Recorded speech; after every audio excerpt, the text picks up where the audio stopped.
అధికార party MLA అధికార పార్టీని ప్రశ్నించాలంటే ఎంత ధైర్యం ఉండాలి?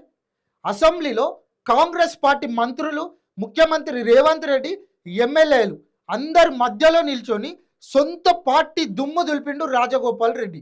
ఎస్, కాంగ్రెస్ పార్టీలో ఉన్న మంత్రులకే ఎందుకు నిధులు పోతున్నాయి, మంత్రులకే ఎందుకు కాంట్రాక్ట్ల బిల్లులు పోతున్నాయి, మా ఎమ్మెల్యేల నియోజకవర్గాలకు ఎందుకు నిధులు వస్తలేవని చెప్పి రాజగోపాల్ రెడ్డి సొంత పార్టీని దుమ్ము దులిపిండు. ఎస్, ఇవాళ కొంతమంది మాట్లాడతారు రాజగోపాల్ రెడ్డి సీఎం అవుతాడా అంటే ఎస్, 100% రాజగోపాల్ రెడ్డి సీఎం అయ్యే అవకాశం ఉన్నది.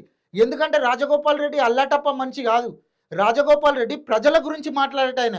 రాజగోపాల్ రెడ్డి ప్రజా సమస్యల గురించి మాట్లాడతాడు. ఇవాళ కాంగ్రెస్ పార్టీలో ఉన్న మంత్రులు కానీ ఎమ్మెల్యేలు కానీ మీ పార్టీ చేస్తున్న అవినీతి గురించి ఒక్కరైనా ప్రశ్నించేటోళ్ళు ఉన్నారా?